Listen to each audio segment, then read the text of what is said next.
Alright guys, so I've had a lot of questions. A lot of guys want to see that Chevy Cummins that I built. So I'm just going to kind of go through my binder here of some of the stuff. There's a lot of photos that I didn't take. A little history before we get started. I started building this truck in 2000, and back then internet was still pretty new. So a lot of my parts I had found where I'd buy parts trucks in a paper. And back then I had bought and sold a lot of trucks, built a lot of trucks to sell. As you can see, this is my Suburban that I had. It was quite the fun project, or quite the fun vehicle to have. It ended up becoming, it donated a lot of parts to this truck that I built in the beginning. So there you can see the boss lady in my work uniform next to the Suburban, and we got some fishing pictures and hunting pictures. Those don't really have much to do with the build. And when I decided to build this Cummins truck, this is the truck that I traded towards building the Cummins. In hindsight, what I should have done was bought the dually truck that I turned into the Cummins and put the dually rear end underneath this red truck. This is an 87 Chevy. When I bought it, it had a 4.3 V6 with a 4-speed manual. It was 4x4. I drove it for a couple years until the 4.3, one of the lifters locked up in it. Then I dropped a 350 in it. And needless to say, what I should have done is put the Cummins in this truck. And that was me back when I was still in high school.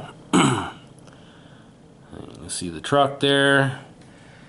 And what I ended up doing is I traded that red 87 for my dually, and then I bought this truck to start driving. This is a 98 12 valve Cummins, 5-speed 4x. So the biggest mistake I made was getting rid of that red truck to build this truck. And here you can see there's a list of things. Back when I built the truck, like I say, there wasn't any internet. There was internet, but it was hard to find stuff. And this right here is the original papers I found underneath the carpet of the truck. This, like, the build ticket or whatever you want to call it.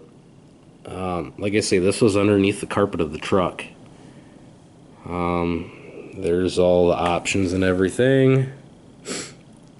And the truck was originally sold at Dewey Johnson Chevrolet Inc. in Anago, Wisconsin. So it was pretty cool to find that underneath the carpet. And now we're getting into, here's the front view of that truck when I bought it.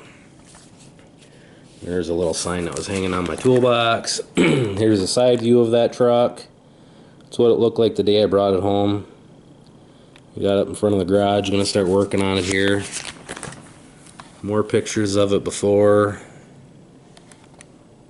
There's a 350 carb. It had a turbo 400 in it. There's the interior. Just kind of going through it here. There's a hole in the floor. How bad the floor pans looked. Here's after I cut the floor out. And here's what it looked like in the back. Here's what it looked like from the bottom. Here we're starting to tear it apart. Getting the fenders off. Here I'm dropping the front suspension out of it. Here you can see the front suspension is out. Lower cross member is out. Here she's hanging with nothing underneath it. More pictures of that. You see I'm working on it here. It's all blocked up. Here you can see I got the leaf springs mounted in there for the front. Here's after I got the front axle mounted in it. There it is, front axle on, sitting on its own. Here it is sitting in the yard. Side view of it sitting in the yard. Another view of it sitting in the yard.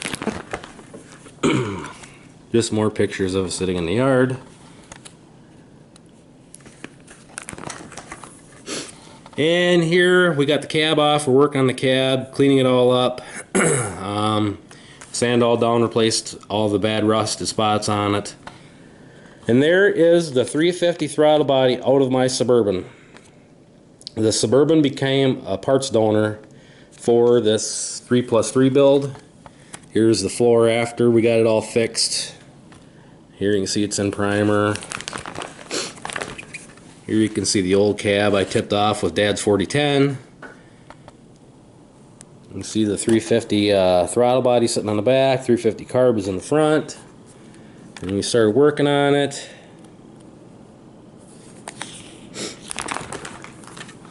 Here it is after the cab is sitting on it and painted.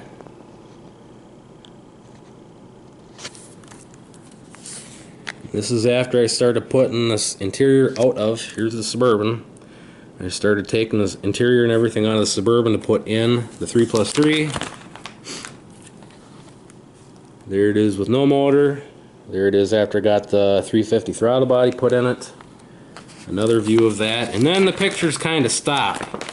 Me and my wife got our own place, and the truck kind of went on hold for a while. Here I have receipts of all the stuff, parts I had been buying for it. There's an LMC catalog.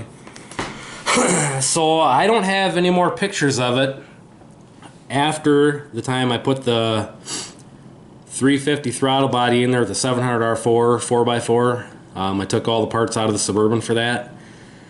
I ran it that way for a while, and then I wanted diesel, so I put a 6.2 diesel in there with the automatic. That lasted about 6 months. Then I put a 5-speed behind the 6.2, and the 6.2 lasted about a year. And then I found a 95 Dodge 2-wheel drive Cummins with a 5-speed that I bought, and this was after I bought the farm here, so in 2004.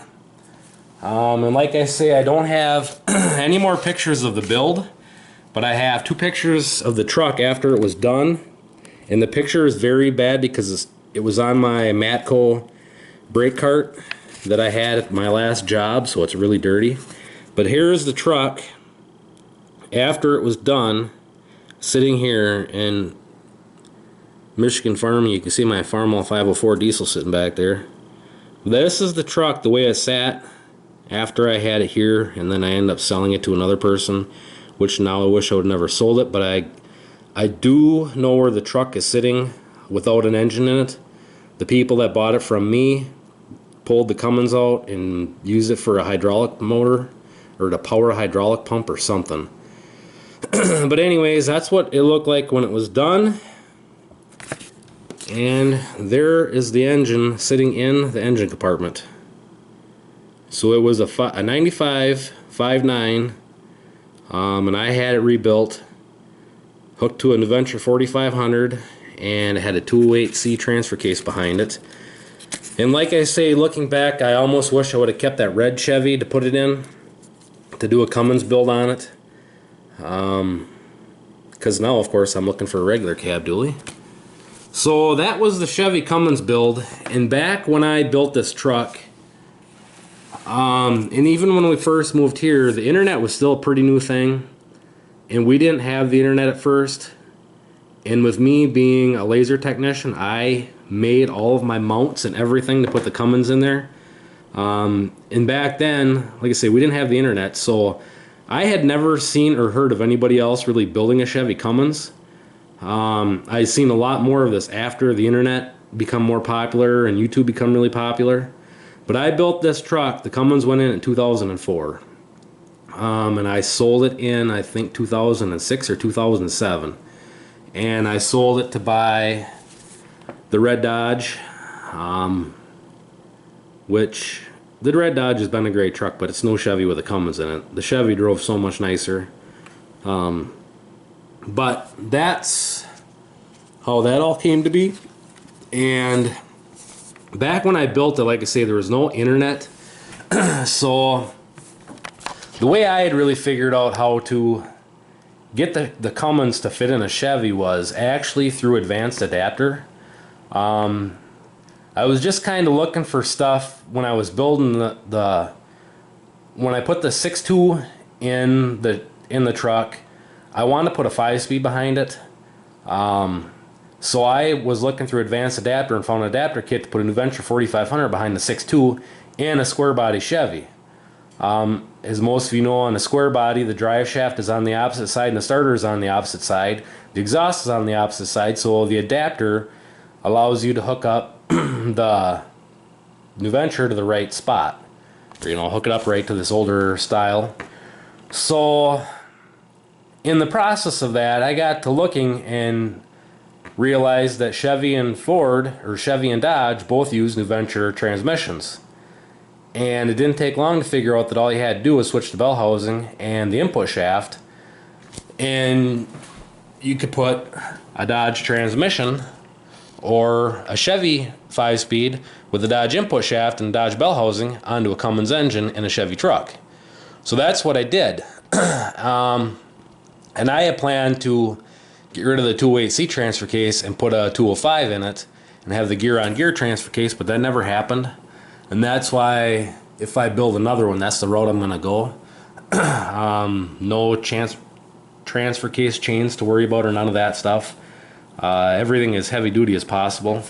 But I got to find the right truck first, and if I do it again, I want to build a regular cab. And I don't know if I'm going to build a square body. Next time around I might build a 90s with IFS. Try putting the Cummins in, but we'll see what happens with that. So, and this picture is for Elm Custom Harvesting. That's my first dairy calf back when I was about 10 years old, 11 years old, 12 years old, somewhere right around in there. So that's what started my herd back when I was a kid.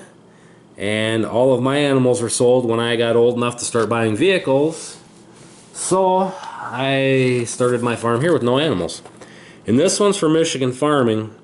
There is the 60 that you see sitting in my shed about 25 years ago, pulling Dad's 14T baler, and my little brother, my middle brother, on the wagon stacking hay, which he pulled the bales back away, and then I would have to stop and go back and stack them. That was me when I was 12, 13 years old, right around there. So there's the 60 back in the day working. I just wanted to throw those in quick too. But anyways, that was the Chevy Cummins build. Any questions on it, let me know. Like I say, back then there was no internet to really help me with this build. It was all paper. I'd seen stuff in magazines, or back then I was a mechanic, and when you start working on vehicles, you start putting two and two together, like, oh, they run the same transmissions. Well, make the motor mounts, make stuff fit, it'll work.